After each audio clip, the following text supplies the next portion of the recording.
Well, the day has finally come. Hello, and welcome to the NBA Legacy Podcast. Probably would help in case some of you haven't listened to the previous two episodes to go back and do so. But if not, I'll quickly recap how both the Dallas Mavericks and the Miami Heat got to this series. Miami ends up having home court in this series by winning one more game than Dallas when their record was 58-24 in the regular season. Dallas 57-25. Miami would beat the Philadelphia 76ers in the first round of the Eastern Conference playoffs, 4-1. Then would move on to beat the Boston Celtics, again 4-1 in the Eastern Conference semifinals, and again beat Chicago 4-1 in the conference finals to advance to the NBA Finals to face Dallas, who themselves had beaten the Portland Trail Blazers in the first round, 4-2. Had swept the Lakers 4-0, and then beat the Oklahoma City Thunder 4-1 in the Western Conference Finals. First, though, I want to rewind a little bit and talk about the regular season meetings between the two teams. I've mentioned in the past that Dallas won both games, but it may be a little instructive to look back at the games and see how they actually went down. The first game is a home game for the Mavs in Dallas on November 27th. Dallas will win 106-98. Wade, LeBron, and Bosh for Miami all put up pretty decent stats. LeBron will have 23 points, 8 rebounds, and 4 assists, but he does only shoot 5 of 19 from the field. Just a little bit of foreshadowing. Dirk, though, only goes 9 of 23 with 22 points. Tyson Chandler, more foreshadowing, gives Dallas a big lift on the boards, 14 rebounds, and adds 14 points. But the guy I really want to talk about is Caron Butler, who has a really good game with 23 points on 9 of 15 shooting. Butler is really the difference in this game for Dallas. He has 19 points in the second half. At this point, Sean Marion, who'd been an all-star for Phoenix previously, is actually the backup small forward off the bench. Caron Butler is supposed to be the starting small forward and the second option to Dirk. Supposed to give Dallas some toughness, but also a second scoring punch. Unfortunately for Dallas, it's not long after this that Butler actually goes down with an injury and will miss the rest of the season. But it's just something to think about throughout this discussion of the 2011 finals, that Dallas was missing the guy that was supposed to be their second best player, pretty much. And he gave them a big lift against Miami in the regular season, at least in the first game. Though the big story from this game actually ended up being not Dallas winning or Caron Butler, but rather LeBron, after a timeout, leaves the court and bumps shoulders with Erik Spoelstra. This will go to show you how the Heat recovered this entire season. Whenever you see a timeout, those of you that have noticed, the coaches always leave the bench and clear the way for the players to come sit down. They walk out to middle of the court and they give the players room to have a second to catch their breath before they come in and start talking about what they want to talk about strategy-wise in the timeout. In this moment, LeBron bumps into Spoelstra as they cross paths, with Spoelstra leaving the bench and LeBron entering out of the timeout. This became a big deal of whether or not LeBron was, petulant and trying to bump Spoelstra like something you'd see on a playground. Looking back on it, it's pretty ridiculous. It's obvious they just happened to bump into each other. But this was a major story in sports for several days. No one cared that Dallas won. It was all about whether or not LeBron actually bumped Erik Spoelstra on purpose or not. Miami would right the ship and eventually go on a 12-game winning streak that Dallas would snap on December 20th. Both of these games were fairly close. The second game was a bit closer. Jason Terry gets hot in the fourth quarter and will eventually hit a big three with the Mavs up 1, putting the lead to 4 points in the last minute. Dallas wins a close game, but also seems to have Miami's number a little bit in these two games. Granted, it's super early, and these two games take place in 2010 before the turn of the calendar year to go to 2011. Before we get to this series, I think it's impossible not to talk about the history between these two franchises. Someday I want to do a series like this on the 2006 finals, but in short, Dallas would have home court in those finals and would be up 2-0 heading back to Miami. Miami would then win 4 straight games, upsetting the Mavs to win the 2006 title. Both teams were actually a little bit unlikely to have matched up in that finals. I think most people had picked San Antonio to come out of the West, and Dallas upset San Antonio in a 7-game series, actually winning Game 7 in San Antonio, and then would beat a shorthanded Phoenix team to make the finals. Miami, though, had a bit of a rough season in 2006. They'd made a bunch of trades that had completely reshaped their roster from the previous year, and it didn't seem to be taking. They finished the season 52-30, and that year, the Detroit Pistons, coming off the 2005 finals loss, went on a rampage and won 64 games. They looked like the heavy favorite not only to make it out of the East, but also to win the title. Dwayne Wade would really emerge as a superstar in these playoffs. Detroit would have no answer for him in the Eastern Conference Finals, and Miami would beat Detroit in 6 games. It's not exactly just that Miami would turn the series and win 4 games straight that was so bitter if you were a Mavs fan, but that Dirk really had a hard series and struggled the further it went along and in the bigger moments. He'd averaged 23 points and 11 rebounds for the 2006 finals, but would miss big free throws late and only shot 39% from the field and 25% from 3. Meanwhile, Dwayne Wade would average 35 points, 8 rebounds, and 4 assists, 47% from the field, and would make big clutch plays in several games to win Miami the title. It was pretty embarrassing for the Dallas Mavericks, something that no one had forgotten heading into this series, a rematch just 5 years later. Now, I know many of you out there are probably screaming about the officiating in the 2006 series. That's for another day. When I do the podcast on the 2006 series, we'll get into that, but I'm just going to move on. Needless to say, though, Dallas felt robbed in the 2006 finals, especially Mark Cuban, the owner of the team. He would probably complain more about that outcome of the finals than any owner ever has. So heading into this series against the newly formed Big Three of Wade, LeBron, and Bosh, many were calling this a revenge series. But Dallas still was the underdog. Most were probably picking the Heat in 6 games. I think that is probably what I picked back at the time. I know I definitely picked Miami.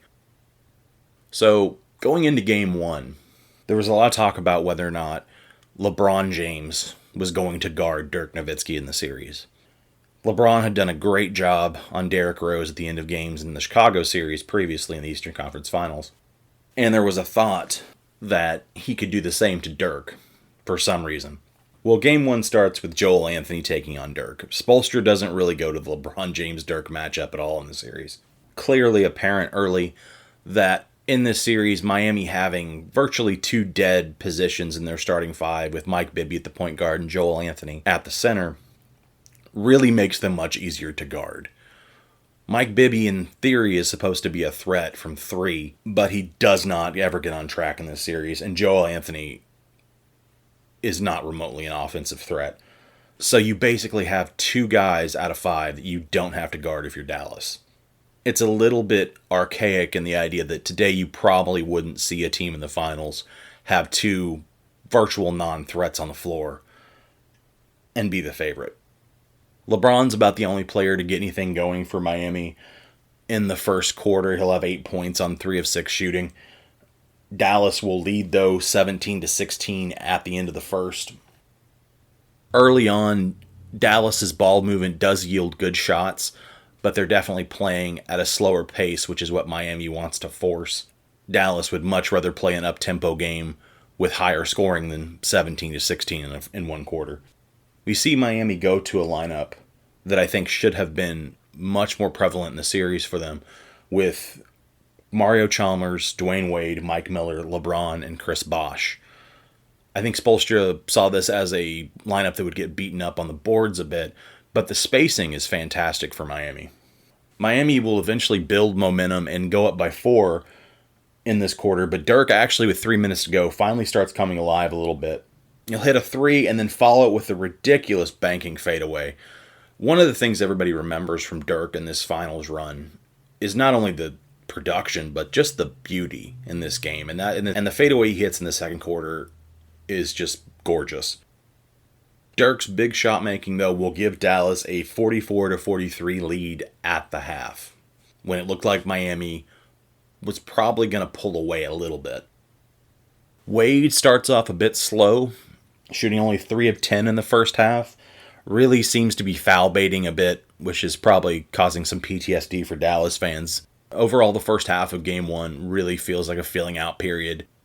Not much advantage gained either way. The third quarter is where it actually opens up for Miami. Dallas will open up strong, going on a 7-0 run within the first 2 minutes, but Wade and LeBron will answer. They combine for 17 of Miami's 22 third quarter points. Dallas will actually lead 59-57 with 2 minutes left in the third quarter. LeBron then comes down, hits a 3 with 1:10 left to put Miami back in front 60-59. The final possession of the quarter, LeBron will wind the clock down and make a ridiculous fall-away 3 from the right wing over Shawn Marion. It's an awful shot, but it's also an awesome shot. The kind of shot that if you're a coach, you have to let superstars just take and you live with it. Later in the podcast, when I get to some of the later games, we'll get more in depth about LeBron, for sure. But early on, he doesn't lack for confidence.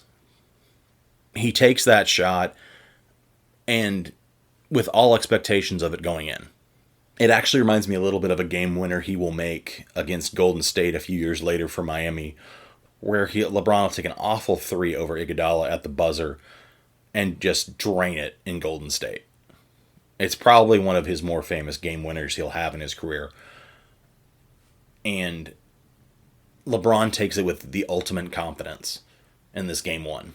You can argue that says more about Dallas and the pressure they're putting on in Game 1 for LeBron, or where the series will go. But going into the fourth quarter, Miami does have the lead, 65-61. Dallas, though, hangs tough and doesn't wilt under the momentum going into the fourth. But Dallas takes a little while in this series to get used to Miami's defense. Oklahoma City gave them problems with their youth and athleticism, but Miami's defense, with their athleticism, is advanced beyond what Oklahoma City was able to bring. Really keeps Dallas out of getting into any offensive rhythm in this first game. The game remains nip and tuck, though, for a few minutes in the fourth quarter until Dwayne Wade will drain a dagger 3 over Jason Kidd to put Miami up 82-73. Dallas never really threatens much again. Final score ends up being 92 for Miami, 84 for Dallas. Dirk has 27 points on 7 of 18 shooting for 8 rebounds. LeBron, 24 points, 9 rebounds, 5 assists, 9 of 16. Wade, 22 points, 10 rebounds, 6 assists, 9 of 19. Bosh will have 19 points and 9 rebounds, but shoots the ball only 5 of 18. He struggles pretty much throughout the entire series. So, at the end of the game, though, this is LeBron's first finals win, by the way. There's actually a little awkward moment when LeBron and Wade are at the post-game where Wade congratulates LeBron on his first finals win, and LeBron is a bit taken aback by it. Dirk has a fine game. Obviously, he puts up some decent stats, but Dallas's offense in the first game is not able to sustain any momentum for any length of time. They go on a nice 7-0 run at the beginning of the third quarter, as I mentioned, but that's really about it. Miami will snuff that out and play at their pace for the rest of the game. One really nice find, though, for Dallas in this first game is that Shawn Marion is a bit of a matchup problem for Miami. Miami will try to have Mike Miller check Sean Marion a little bit, but Sean Marion just bullies Mike Miller in the post. Will finish the game with 16 points and 10 rebounds on 6 of 12 shooting.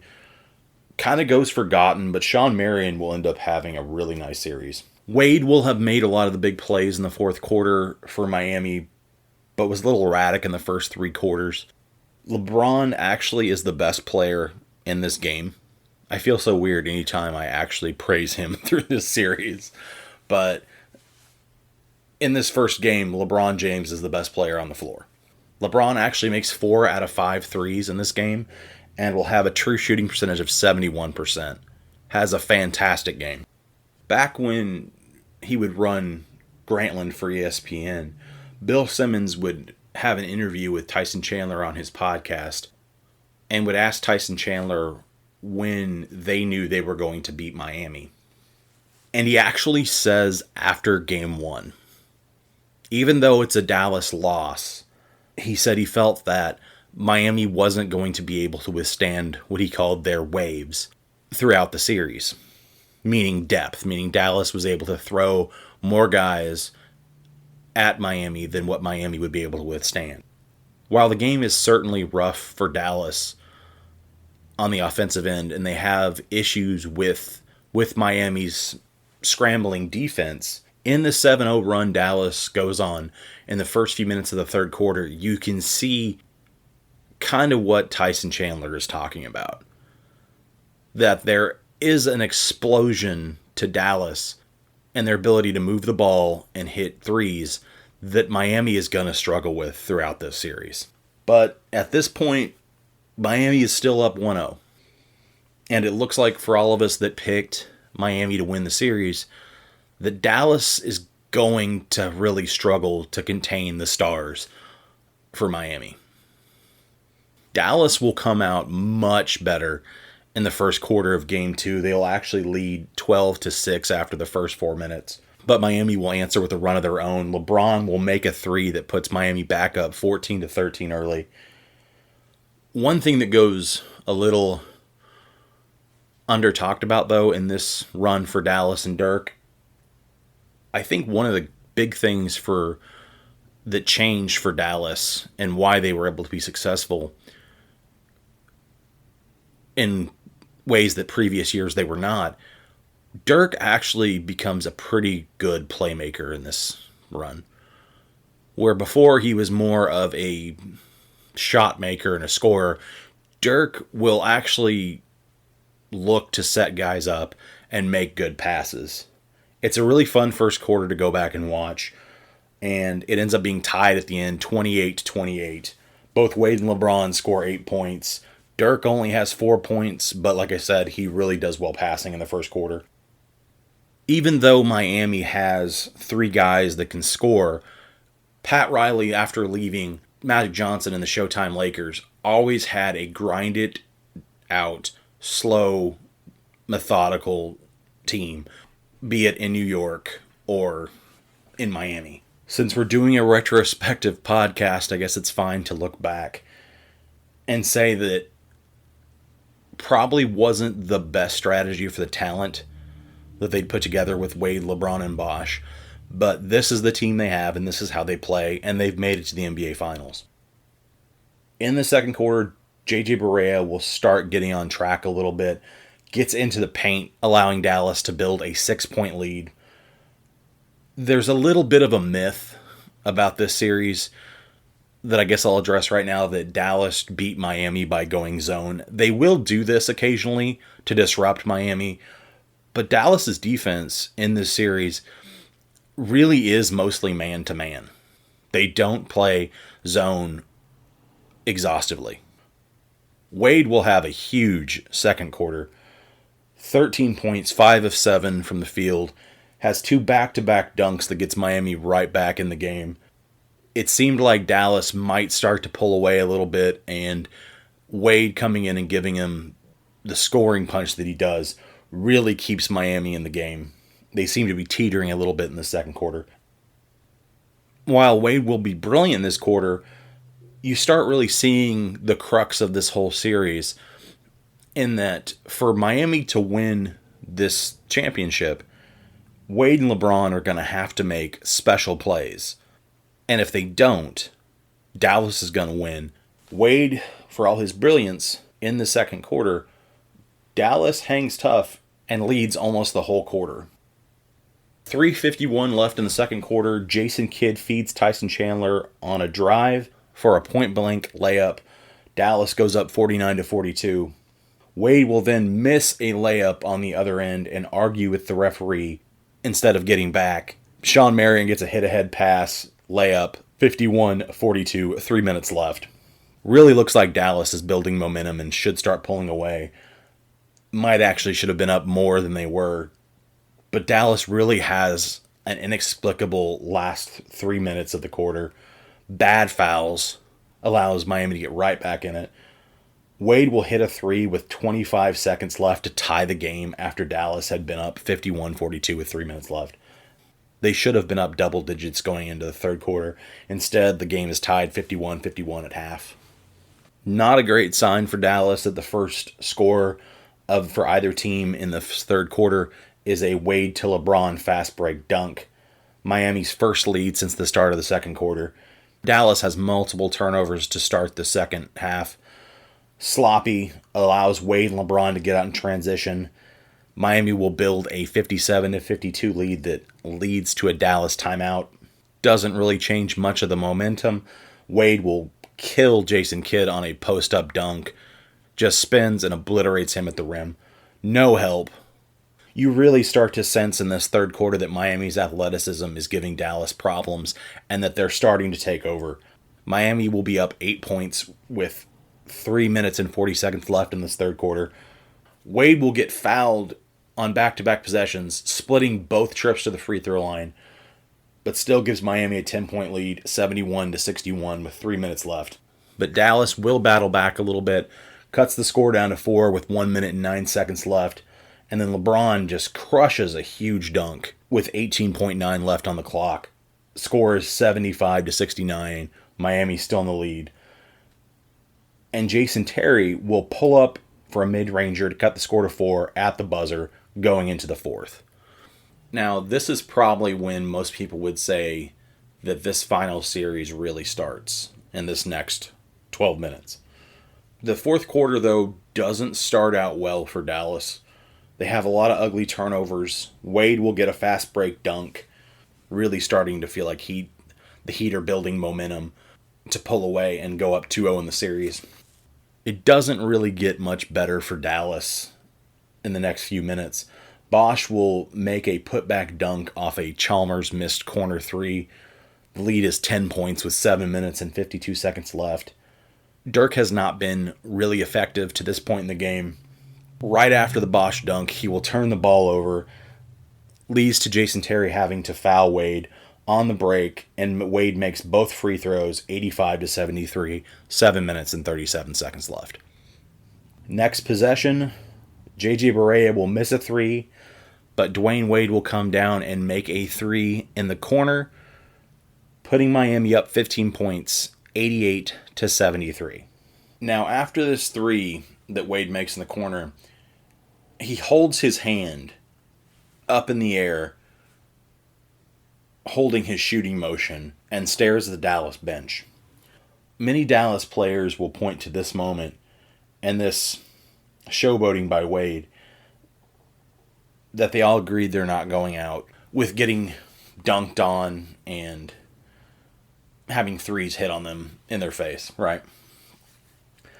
I think my favorite, though, is Jason Terry will say on the Mavericks Championship DVD after the series that he says real dramatically that I looked at my teammates and I said, nobody lacks a show-off.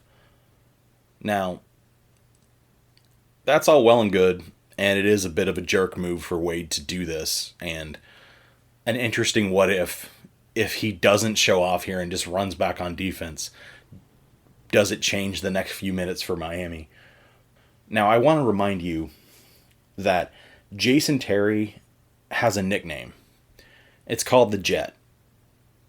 And throughout his career, Jason Terry, after making a big shot, would run down the court with his arms out like he's an airplane.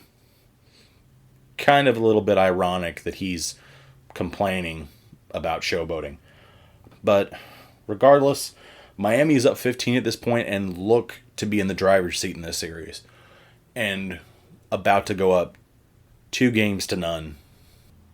Dallas will take a timeout after this 3 by Wade, but it doesn't really ignite yet for them. Shawn Marion and Tyson Chandler will both miss their shots right out of this timeout. Wade comes down and looks to make another 3, but misses with 6 minutes and 30 seconds left. Jason Terry will finally get Dallas a bucket with a baseline jumper to cut the score to 13, 88-75, 6 minutes and 18 seconds left. Mario Chalmers will miss a 3. There's a long rebound, and Jason Terry will leak out, cutting the score down to 11, 88-77, 5 minutes and 45 seconds left. This will cause the Heat to take a timeout, and out of the timeout, LeBron will get right to the basket, right front of the rim, and just blows the layup by hitting the ball on the front of the rim. It's one when you look back on that you're not sure why he didn't try to dunk the ball, as he had that kind of lane to the rim. But Dallas gets the rebound, and Terry gets fouled on a drive and pull-up by Chalmers, and will make both free throws.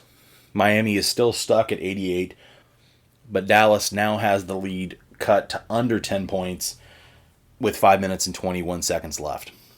Bosh will badly miss a long 2 the next possession down for Miami, and Shawn Marion will make a floating bank shot with 4 minutes and 31 seconds left.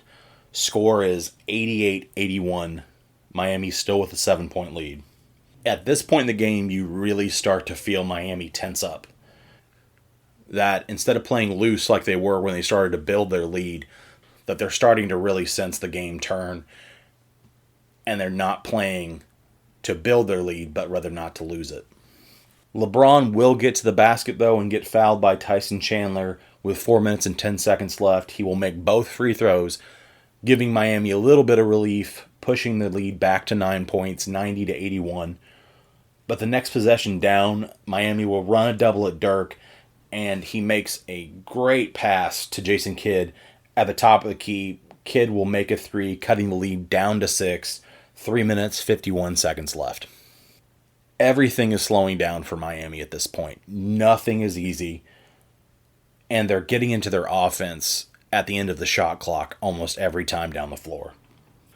LeBron will miss a long 2 over Shawn Marion with 5 left on the clock, 3 minutes and 28 seconds left.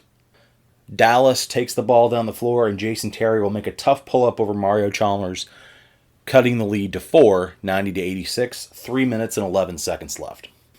This will lead to another Miami timeout, but it doesn't stem the bleeding, as Bosh will dribble the ball out of bounds. 2 minutes, 53 seconds left. Score is still 90-86. Dirk will then knock in a jumper, cutting the lead down to 2. 2 minutes and 43 seconds left. Wade will then get the ball on the block, but sees a double team, hits Haslam for the jumper that misses. Score still 90-88, 2 minutes and 23 seconds left. Though the next possession down, LeBron does play some really nice help defense, blocks Dirk on a jump shot, 1 minute and 55 seconds left. But the problem is the next possession down, they go to a Mario Chalmers, LeBron James pick and roll, and Dallas completely blows it up. And LeBron is forced to take a tough long 3, misses, but Wade will tap the offensive rebound back. Score is still 90-88, 1 minute and 30 seconds left. Miami tries to get Wade the ball coming off a screen, but Jason Kidd does a fantastic job denying Wade the pass. Clock runs down, another miss from LeBron from 3. Haslam will try to save the offensive rebound, but it ends up leading to maybe the slowest fast break ever, with Dirk finishing a layup from Shawn Marion, tying the game 90-90, 57.6 seconds left. Another Miami timeout. Dallas has been on a 17-2 run, and the only 2 points that Miami has scored were LeBron James and his 2 free throws. Wade will miss a step-back three, still tied, 38.5 seconds left. It's not a great shot to get out of a timeout, but at this point, nothing's going well for Miami. The ball swings around and Dirk knocks in a huge three to give Dallas the lead once again and make the full comeback. 93-90, 26.7 seconds left. Now, in the previous episode, I gave Boston a lot of grief about a play they ran at the end of Game 4 in the Eastern Conference semifinals.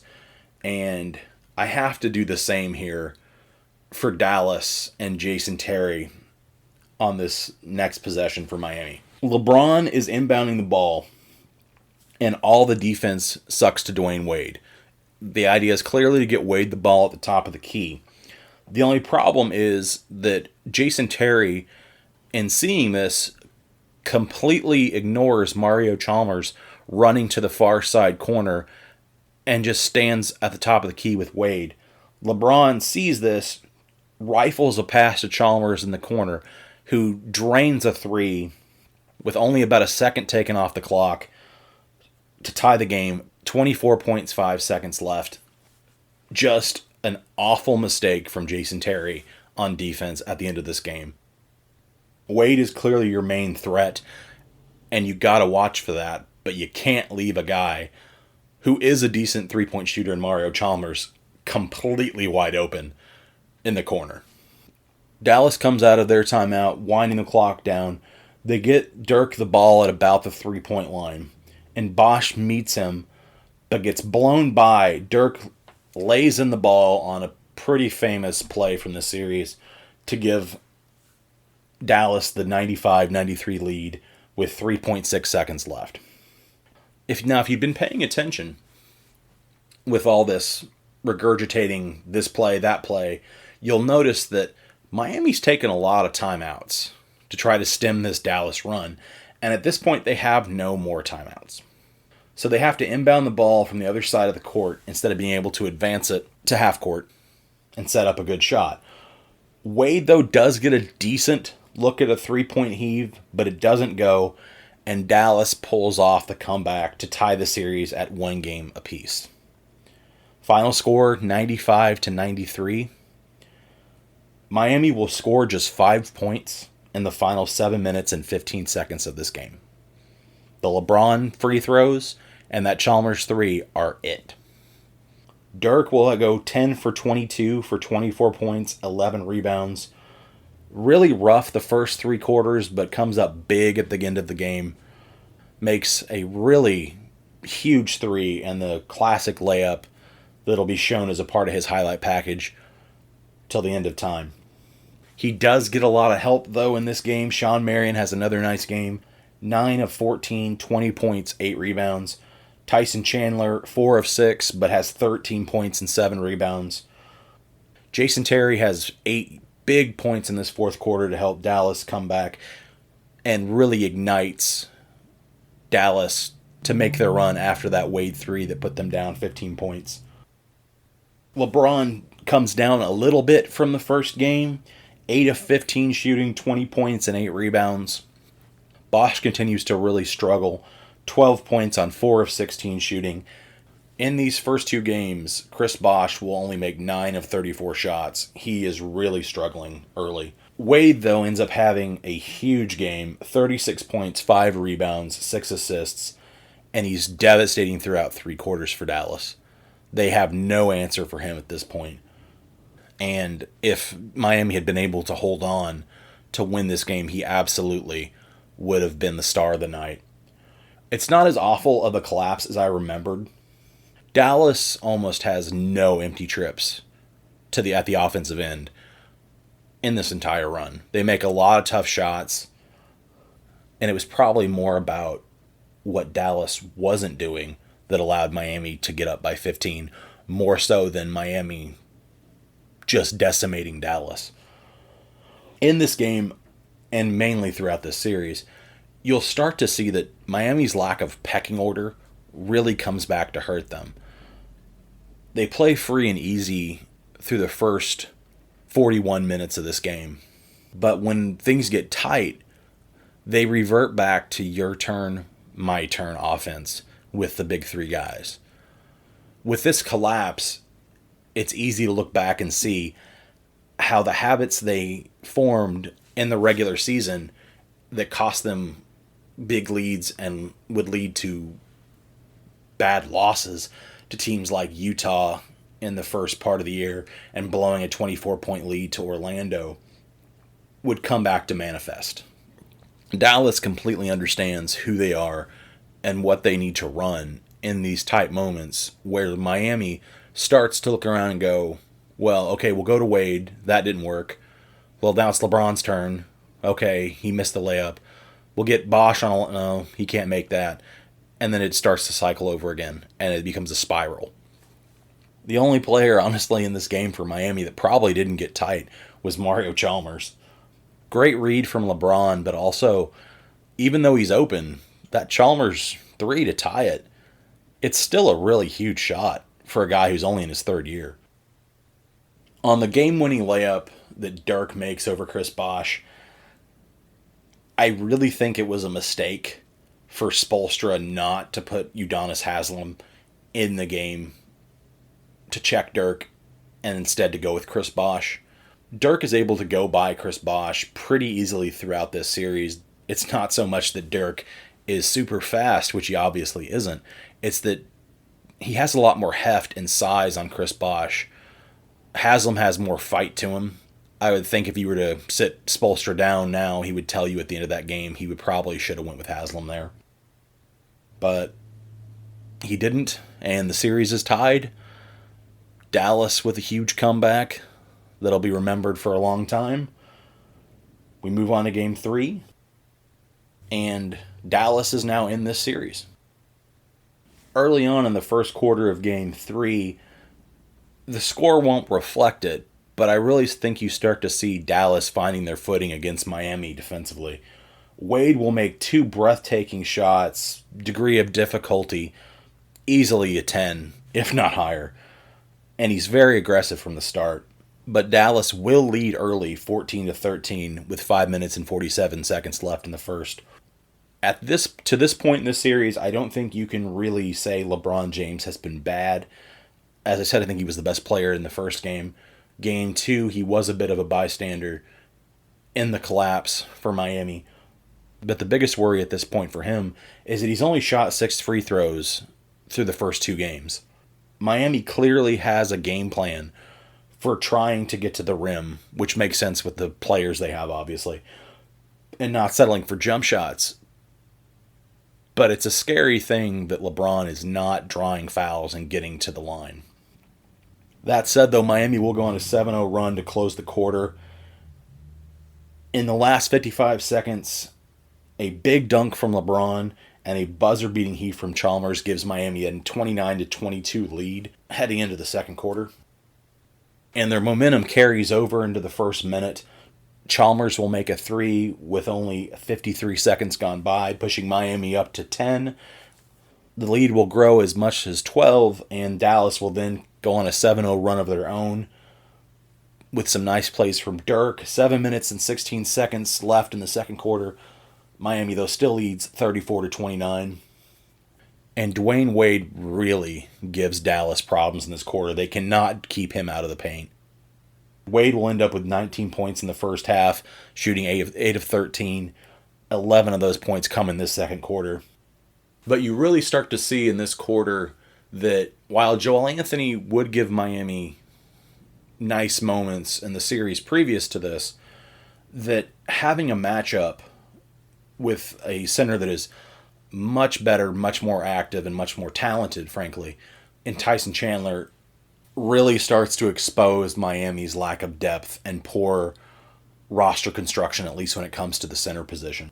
As a side note, I really want to say after watching this quarter and this playoff run for Miami in general, people that are on Twitter right now trying to argue James Harden versus Dwayne Wade might want to go back and watch some of these games that Wade has in these playoffs. Not trying to knock James Harden, but Dwayne Wade takes the game and dominates it in a way that if James Harden could do, especially in the playoffs, he'd probably have a ring by now. Anyway, moving on. With 2 minutes and 30 seconds remaining, Dallas has only scored 32 points and is down 13, 45-32. Luckily for them, they do answer a little bit, going on a 10-5 run to close the quarter, but are still down 47-42 at the half. Miami, though, will open the third quarter on a nice 6-0 run, causing Rick Carlisle to call a timeout for Dallas with only 90 seconds gone by, and they've pulled ahead 53-42. Out of the timeout, doesn't get much better. Dirk turns the ball over, leads to a fast break dunk from LeBron, and an 8-0 run to start the quarter, 55-42. Dirk finally gets a jumper to go over Joel Anthony to get Dallas on the board. And at this point in the game, the broadcast really starts to show Chris Bosh and the effects he has from a poke he got in the first quarter from Jason Kidd that was a missed foul call. His eye is starting to swell up, and it's pretty gnarly to look at, and probably does really affect him going down the stretch. Tyson Chandler is not going to blow anybody away with his stats for this series, but he's really the guts of this team.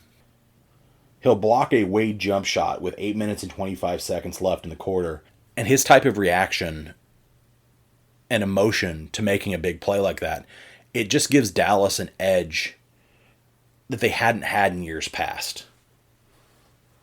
It's that kind of intangible that you'll never see when looking at a box score or any of the advanced stats.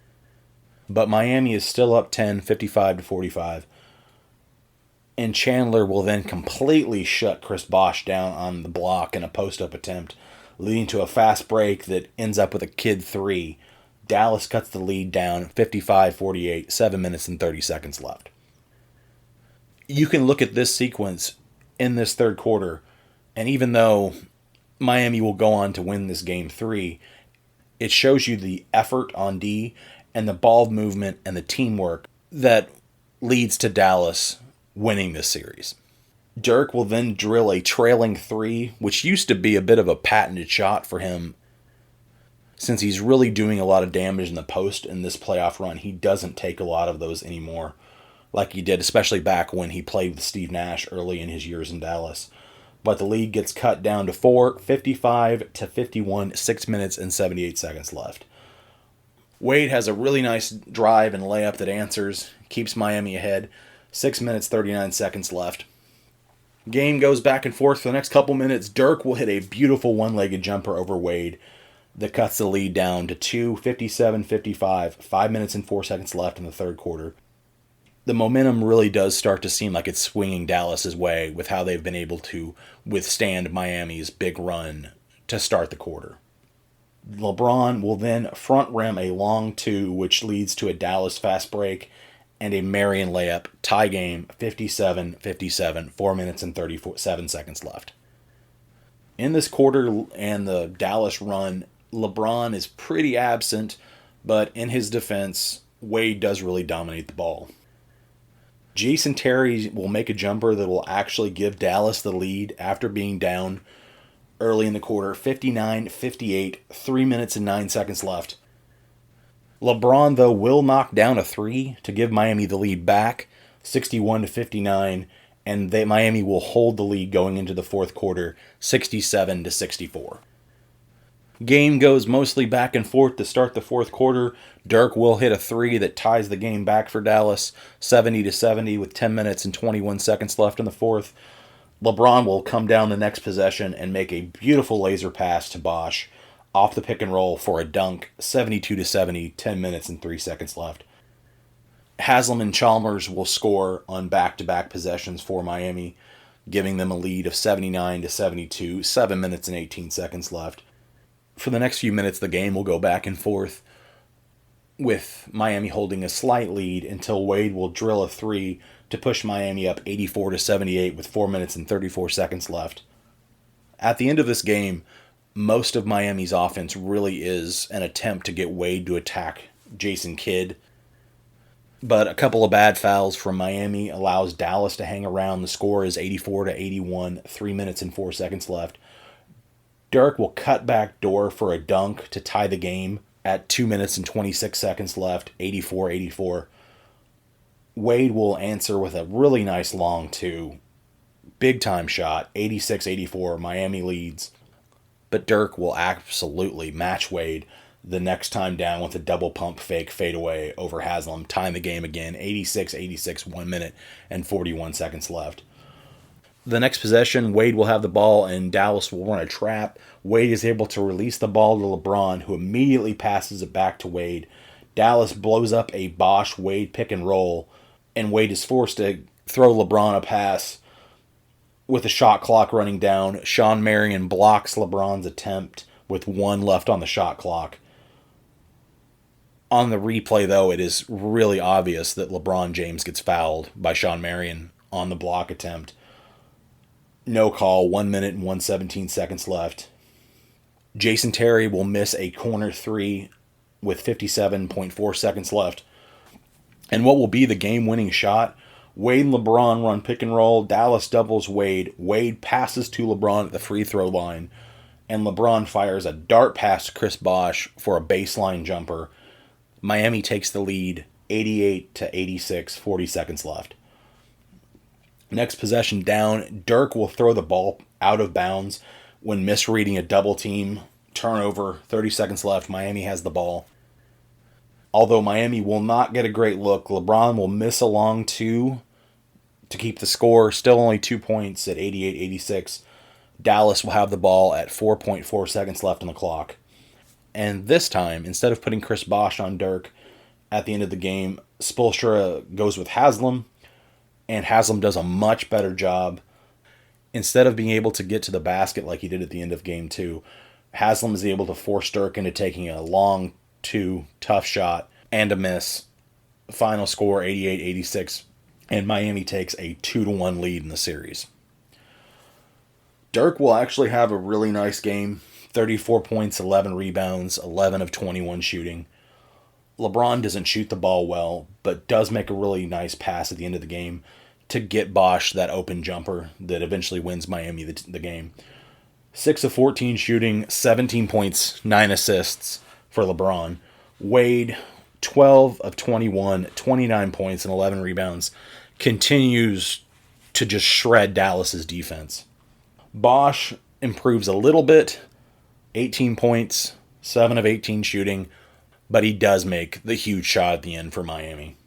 While Dirk will miss at the end, he does have a huge fourth quarter, scores 15 of his points to almost give Dallas the win. Just didn't get a lot of help in this game. That's not something you see much in this finals. Usually Dallas has at least a couple role players have decent games throughout the series, win or lose. But in game 3, his next highest scorer was Jason Terry with 15 points, but he only shot 5 of 13. Now I want to pause for a minute before we get to game 4, which is probably going to be the most exhaustive look at any of these games, and talk about Wade. Wade has had a really great series individually, and Dallas has a lot of problems with him. But there's a lot of points in this series, but since this has become such a LeBron-centric topic, it goes a little unnoticed that at times in this series, Dwayne Wade is a little bit selfish. It's hard to knock him considering he's playing so well, but throughout this game, there's times he doesn't really seem to care if he's getting anybody else involved, that he's looking for his score first, and then everybody else just has to fit in around him. Now, a lot of great players do this. But as this series goes along, I don't necessarily think him just simply being in attack mode is what Miami needed from him. As we'll see in Game 4, what Miami needed more than anything is a guy that could get struggling teammates more involved. Not a huge criticism. I don't want to make it seem like it's a big indictment of Wade, but watching the games again, it's noticeable that Wade breaks from the script a little bit more than he did in the previous rounds and takes more on himself and maybe sets the stage for some of the problems Miami will have in the next 3 games. So with Wade out of the way, let's talk about LeBron. Through the first 2 games, LeBron didn't really have a huge breakout game, but still looked basically like himself and was mostly fine. Game 3, though, is a little bit different. I wouldn't even go as far to say that LeBron was bad, per se, in Game 3. He's just super passive. He'll make really super high-level passes, but at the same time, he's not super aggressive. As the game goes along, it's almost as though he's completely uninterested in scoring. Almost similar to like what you'd see with a Rajon Rondo. And I can understand that to a point. Miami's main goal really seemed to be getting Wade going against Jason Kidd. It was the mismatch that they seemed to believe was the best for them to score. And LeBron can facilitate as well as anyone that has ever played this game. But it really comes at a great cost for his aggressiveness. But at this point, Miami still wins, and they're up 2-1 in the series. You can argue they should have been up 3-0 at this point. And we move on to Game 4 with them having a chance to take a 3-1 series lead and be 1 win away from winning a championship. So, Game 4, I know I made a comment on the first podcast that this always becomes about LeBron, but it's really hard not to discuss Game 4 and not basically have it be a LeBron watch type of discussion. This game will forever be remembered as the game LeBron James only scored 8 points in a finals game. So let's get started. LeBron will open up 1 of 3, only has 4 points. Dirk, on the other hand, will get 2 really pretty baseline fall-away jumpers to go, and will give Dallas a 6-0 lead with about 90 seconds gone by in the first quarter. Early on, though, LeBron will make 3 nice reads to Bosh, Bibby, and Anthony, but none actually knock down their shots. All miss. And even then will make a really nice feed to Wade, but Wade will miss the layup.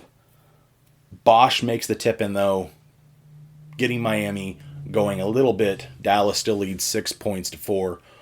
8 minutes and 10 seconds left in the first.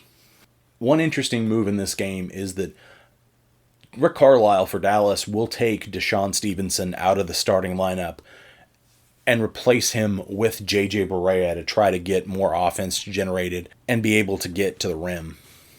LeBron will take his first shot, but it's an awkward drive. Sean Marion plays great D, forces LeBron into a bad one-armed air ball. 7 minutes and 22 seconds left in the first. Bosh finally starts to get a little unlocked in this series, have an aggressive first quarter, has the first 6 points for Miami. LeBron, though, doesn't seem to be super shy early in the game, will step right into a 3 off a pass from Wade, but misses. 4 minutes and 59 seconds left. Chalmers will miss a 3, and LeBron will make a tip-in for his first points. The score is tied at 12 apiece, 4 minutes left in the first. LeBron is active early. Created a few shots that probably should have went down. Hasn't scored super well, but nothing super noticeable to start. A lot of the point of this early first quarter does seem to be to get Chris Bosh going. A lot of attempts to feed him the ball early. LeBron will try to split a Dallas double team and hit Chalmers with a 3 on the wing, but Jason Terry steals the pass and ends up at the free throw line. Terry makes 1 of 2, but LeBron will get called for a lane violation. Now, usually you see a lane violation when a bad free throw shooter is at the line, that a player is overly anticipating a miss and breaks the line and goes for the rebound before the free throw shooter has released the shot. Jason Terry is a really good free throw shooter, and it's just a really bad mistake from LeBron because it allows Jason Terry to get another attempt at the free throw, and of course he makes it. Dallas will be up 19-16 with 1 minute and 42 seconds left. LeBron will then make a drive, but Dallas has started to really do a good job in this series of walling off the paint, and they do so here.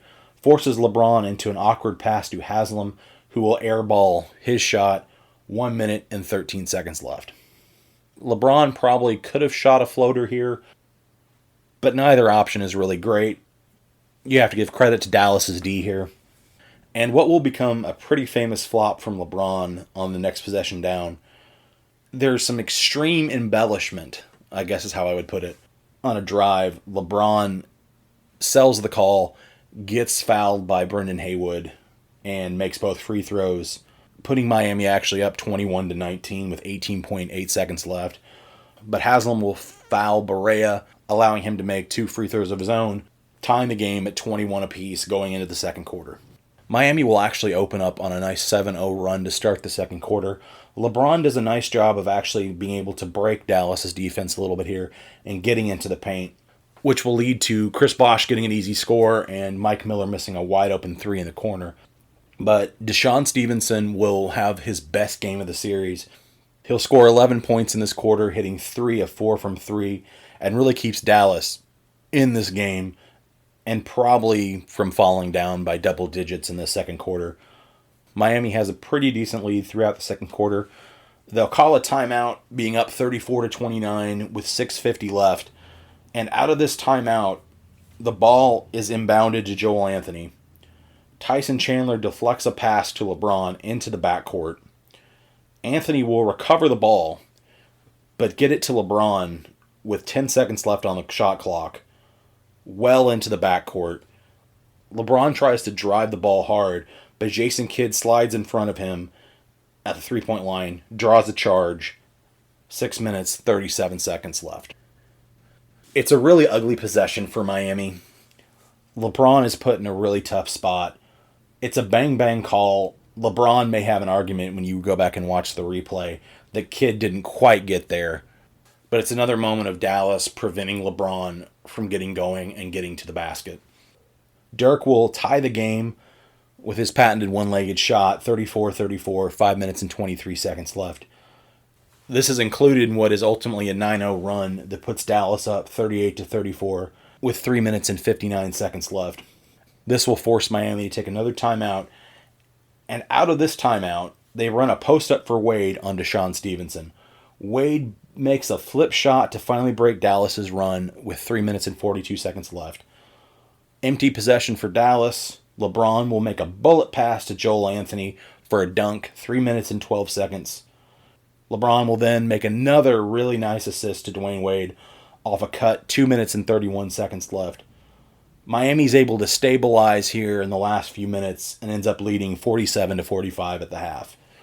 So, reviewing LeBron's game at the half, he hasn't been great, obviously, but it hasn't been disastrous. He's made a lot of nice reads and had a few offensive possessions that probably should have went his way, but didn't. And Miami still has the lead, 47-45. At this point, though, the attention really isn't on LeBron James not getting going offensively. It's more on Dirk Nowitzki. Dirk has a really rough first half and mainly attributed to the fact that he has a 102-degree fever. Looks like this is going to be a disastrous moment for Dallas. That they're down 2-1. Dirk has a fever, can't get going, and Miami's going to go up 3-1 in the series. Luckily for them early on in the third quarter, though, LeBron still doesn't get it going. LeBron will actually blow a wide-open left-handed layup with only about 85 seconds into the quarter. Dallas has the score tied at this point, 47-47. Game mostly goes back and forth for the next few minutes. LeBron, though, will have a nice drive and a really pretty pass to Wade on a dunk to get the game back tied for Miami. 55-55, 7 minutes and 45 seconds left in the third. On the next possession down for Miami, LeBron will miss a layup on the break, but gets his own rebound and hits a pass to a trailing Wade who gets fouled. Wade will make one of two, putting Miami up by a point, 56-55, 7 minutes and 17 seconds left in the third. LeBron will then catch the ball on the next possession for Miami in the mid-post, and Kidd does a great job at cutting off his drive. Chandler will come over and help. This leaves Bosh wide open. LeBron hits a pass to Bosh for a long 2 jump shot. 58-57, 6 minutes and 44 seconds left. Game is still nip and tuck, not any separation. And LeBron is still really active. He's not scoring well, but he is involved in the action. LeBron will actually make a nice cut to the basket that Dwayne Wade misses with 5 minutes and 6 seconds left in the quarter. But Wade will himself get fouled, go to the free throw line, make 1 of 2, and tie the game at 61 apiece. LeBron will then step into a 3 at 4 minutes and 58 seconds left. It's an open shot, but he misses. At this point, LeBron is 1 of 7 for the game and has 4 points. And at this point, Brendan Haywood is the backup center for Dallas, is struggling with a hip flexor after Game 2, where he had some problems. Dallas would then try to go to Jan Nahimi in Game 3, but he'd pick up 5 fouls and be a -6 with only 8 minutes of play. So Brian Cardinal, a.k.a. the Custodian, which is probably the greatest nickname ever, let's be honest, will be the guy to get the backup center minutes in this game.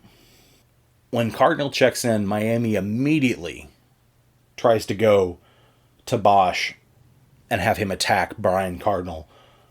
But Bosh doesn't score. Cardinal holds his ground. It goes to show you the depth that Dallas has and how a lot of these guys come in ready and rise to the occasion. Wade will steal the ball from Jason Terry, which leads to a LeBron breakaway dunk, giving Miami a 65-64 lead, 3 minutes and 10 seconds left. LeBron will then draw a blocking foul on Brian Cardinal at the 2:40 mark, but misses both free throws. Although LeBron will make up for it on Miami's next trip down on the offensive end with a beautiful pass to Dwayne Wade for an alley-oop dunk from the top of the three-point line, Dallas calls a timeout. Miami's up 67-64. As LeBron watch continues, Jason Terry will get switched on to LeBron. LeBron will isolate him, back him down, and make a jump shot at about the free throw line, giving Miami a 5-point lead, 69-64, 1 minute and 16 seconds left. These will be LeBron's last points of the game. He'll miss a long 2 with 45 seconds left, but Dirk will miss his 3 at the buzzer. Miami still leads 69-65 going into the fourth quarter. Miami actually will have finished on an 8-1 run to finish up the third quarter, and the momentum seems to be with them, and it looks to be, even though LeBron's having a bad game, it looks to be like Miami's going to go up 3-1. Mike Miller will have the first score for either team of the quarter with a 3 at the 10:48 mark. Miami builds their lead 72-65. Dallas will come up empty, back down. Haslam will make a baseline jumper. Miami's up 9 points, 74-65. 10 minutes and 12 seconds left in the quarter. Jason Terry will finally score for Dallas with a running bank shot to cut the lead back to 7, 74-67. LeBron then has a pretty ugly possession as he travels when he gets caught in the air on a jump pass, and his feet just hit the ground before he releases the pass with 9 minutes and 34 seconds left. Dallas will make Miami pay for this turnover when Jason Terry gets into the paint and makes a floater to cut the lead down to 5, 74-69, 9 minutes and 22 seconds left. Goes back and forth for the next few minutes, and then LeBron, in probably the surest sign at this point so far that he does not trust his ability to score at this point in the game, LeBron cuts to the basket and seems to have an open layup, but sees Dirk and Chandler closing, and instead of going up trying to draw the foul or even score, decides to pass to Bosh, who's not expecting the pass at all. Bosh will fumble the pass, turnover. Luckily for Miami, though, Wade will then make a huge block on Tyson Chandler right at the basket and make a layup from a LeBron pass, to be fair.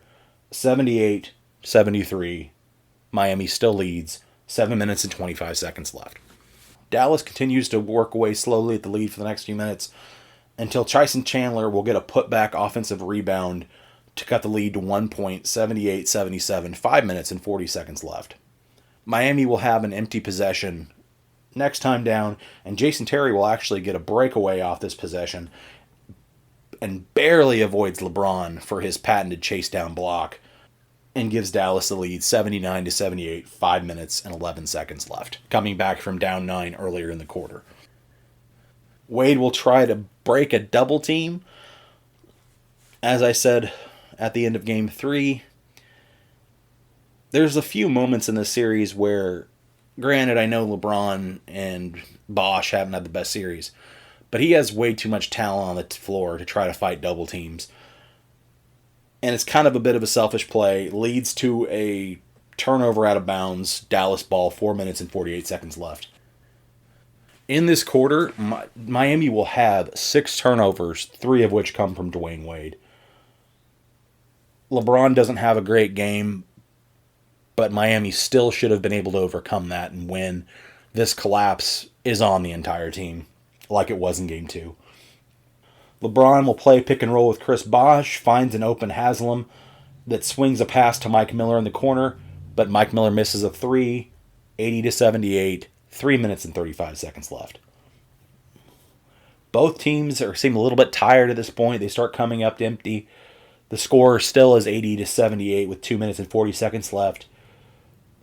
Next possession down for Miami, LeBron will miss a baseline pull-up, 2 minutes 25 seconds remaining, and Dirk will answer at the free throw line, giving Dallas an 82-78 lead, 2 minutes and 15 seconds left. Bosh himself will get fouled, cutting the lead back 82-80, 1:53 left. LeBron will then find an open Haslam on the baseline, but he misses his shot. Score is still tied 82-80, 1 minute and 9 seconds left. Luckily for Miami, though, no one on Dallas can make a shot either. LeBron will get a rebound and rifle a pass to a leaking out Wade. Jason Kidd will foul to prevent the dunk, 30 seconds left. Wade only makes 1 of 2, though, leaving Dallas still ahead, 82-81. Dirk, who's had a rough game throughout with the fever, manages to come through, lays the ball in the basket, 14.4 seconds left. Dallas leads 84-81. Dallas will let Wade get to the basket for a dunk on the next possession, is trying not to give up a 3. 9 seconds left, 84-83. Miami intentionally fouls Jason Terry. Terry makes both of the free throw line, 86-83, 6.7 seconds left. Miami calls a timeout, advances the ball to half court. Wade gets the ball off a curl at the top of the key and just dribbles it off his leg. Saves it from going into the backcourt. Mike Miller catches it, heaves a desperation 3, but it's an air ball. Dallas ties the series 2 games apiece. The final score was 86-83. Now, for the game, Dirk would shoot 6 of 19, have 21 points and 11 rebounds. Sean Marion had a really nice third quarter, by the way, for Dallas, has 7 of 12, 16 points. Chandler, once again, best big on the floor, 13 points, 16 rebounds. Wade, I have some criticisms, but the defense of Dwayne Wade is easily that he's not getting offense from other places and he has to take it himself. I think he could have made some smarter plays at times, but he ends up having another really nice game. Shoots 13 of 20, 32 points. Bosh will have 9 of 19, still not shooting the ball really well, but at least putting up some points. He gets 24 for the game. Oh boy. LeBron. 3 of 11 from the field, 8 points, 9 rebounds, 7 assists. I want to start by saying I don't think this is LeBron's worst playoff game. Now, that's not meant as a shot at LeBron when I say that. But there are a couple of games that I think he was worse in. There was Game 1 against Boston in the 2008 second round series, where LeBron will shoot 2 of 18 and have 10 turnovers for 12 points. Boston only wins that game by 4 points. Cleveland will eventually push Boston to 7 games, but it makes you wonder what happens if LeBron plays a little bit better in that game and gets the 1-0 lead in that series. And at some point, I will get to this series for sure, but Game 5, 2010 versus Boston in the second round, LeBron will go 3 of 15, 15 points. Boston is on the road in Cleveland. They win to take a 3-2 lead and blow out Cleveland 120-88. We've never really got a clear answer on what happened in that series. But I think those 2 games are worse than this game for LeBron. Because LeBron isn't exactly bad in this game. Like, if this had been Jason Kidd for Dallas having this game, 3 of 11, not great shooting, but 9 points, 8 rebounds, 7 assists, Dallas would have been thrilled with that. It's not that LeBron is awful in this game. It's that he's a role player. That he's not a superstar. That he doesn't take charge and try to bring his team home. Instead, he relies on his teammates and just tries to do the little things, which is fine. But Miami has to have more from him to beat Dallas because they're at such a disadvantage when it comes to depth. They have to have their superstars playing like superstars. And LeBron doesn't play like a superstar at all in this game. LeBron makes some really great reads in this game and really pretty passes. Miami just needed more than that. Now, I will criticize Eric Spoelstra a little bit here in that watching this game back, it's really odd that it's obvious from very early on that LeBron is struggling offensively, and there's never an attempt to try to get him easy baskets. Like, there's never a timeout and they run a post up for him to get him close to the basket or pick and roll to get him heading to the rim. Nothing. They keep trying to pound the ball to Bosh and Wade and let LeBron try to figure it out. People that are LeBron haters will use this game against him till the end of time, and I think it's fair to criticize him for this game, and certainly for the series, but this game, when you actually sit down and watch it from an unbiased point of view, and with the temperature turned down on it, when you're not sitting there watching it during the time when this was happening, when there was all this animosity, it honestly is a little bit overrated in terms of being this meltdown game that everybody has portrayed it as. It's not a good game, for sure. So, I had originally planned for this to be one episode that would cover all 6 games of the finals, but this is running a bit long, and I don't want to drop a Dan Carlin-esque 5-hour podcast on everybody. So, I'm going to split this into 2 parts. I will cover Game 5 and Game 6 on the next episode, and also give you my conclusions for the series in what will be the final episode on the 2011 finals, I promise. Then we'll move on to another topic. But as always, you can follow me on Twitter at NBA Legacy Podcast. I also have a Patreon at patreon.com/NBA Legacy Podcast. If you'd like to support the podcast, please look into either one of those. And until next time.